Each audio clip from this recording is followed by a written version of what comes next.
And so, like, I just feel like you should, wait for that. Okay. because if she's treating you like an option, you are, and she's probably talking to like 10 other dudes. Like, stop it. How do you think that the world of, because here's something that's interesting, because you're in your mid-20s, right? So you've grown up in an era where smartphones and social media have always been there during those formative years in your teens, preteens to teens, and so on. I got mine in 8th grade.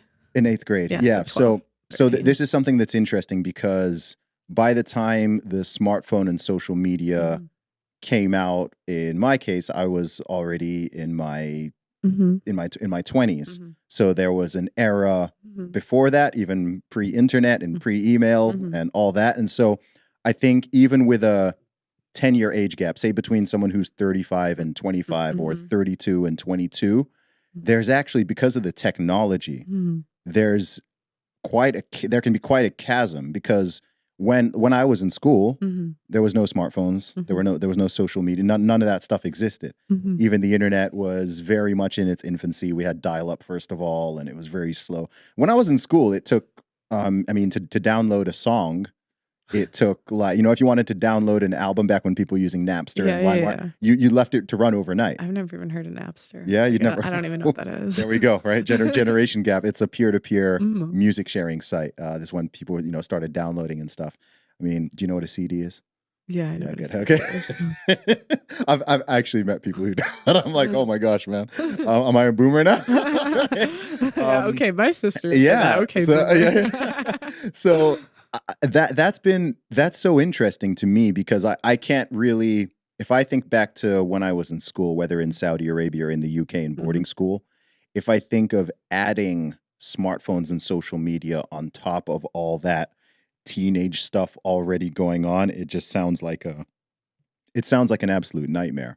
But I think that it's interesting, because people who are now in their 20s, a lot of stuff that is just normal to them and standard, and I don't think they're really thinking that, there was a whole era before this, before Instagram and Snapchat and YouTube and TikTok and all these things, that it's so new. Yeah. It's so new. So what kind of impact do you think that that's had on the perspectives of both young men and women who are growing up now and who are coming up and experiencing all this?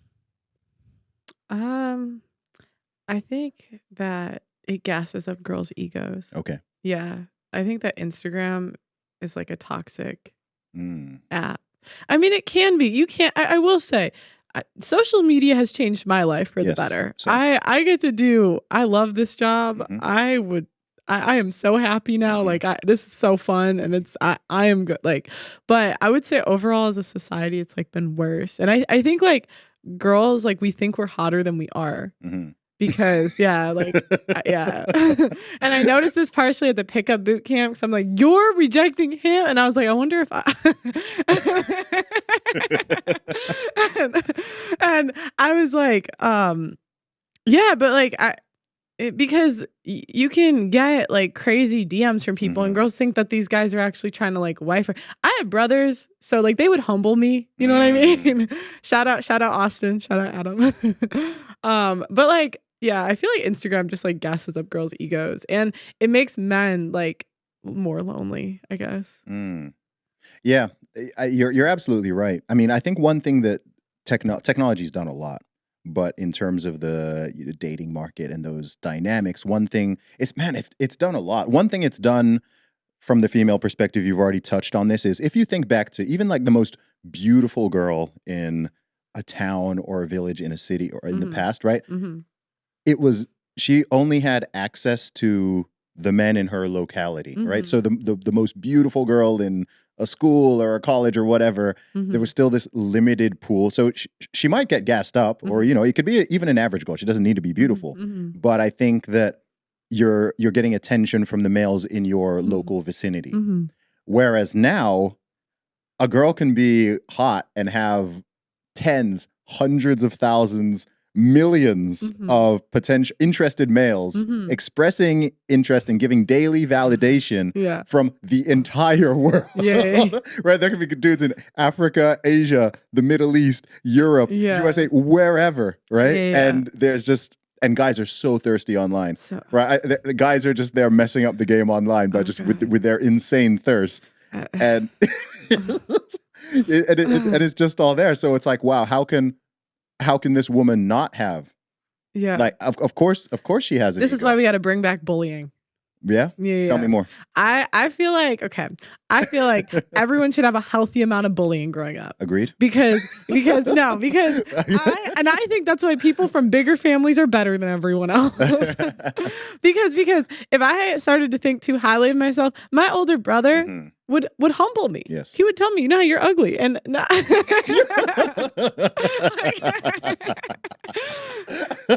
like, oh, this guy messaged me. Yeah, okay. Man. Savage. Yeah, shout out Austin. And I'm like, I just feel like it grounds you a little bit. And it doesn't, you don't get that big of an ego because like the people around you won't let you. Yes. But now we're afraid to be humble and nobody can be made fun of. Yes. And that's what I don't like. That's why when they were making me get in trouble over my whale comments, I'm like, whales can be made fun of just like everyone else. If you want to make fun of me for being a ginger, I'll take it. Yeah. Man, and I was going to say, okay, carrying on from that point, I think, so we've touched about the inflated ego with girls, but what it's also done with guys is it's taken away that, we talked before about that rejection, right? So now the way most guys interact is it's all online, right? It's all through the screen. So you don't need to develop courage. You don't need to develop social skills and ability to talk in the same way, right? You can just sit there and be typing and swiping, which is a very different skill set to actually walking up to a woman that you're interested in and breaking the ice and trying to have a conversation and so on.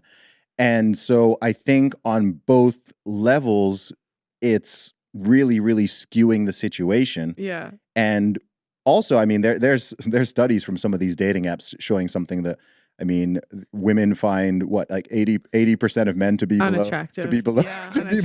Unattractive. I mean, we only swipe right. Like, it depends what you look at, but like I would say roughly 5% of the time we swipe right on dating apps. And men, it's something like what? 50, 60. Roughly, yeah.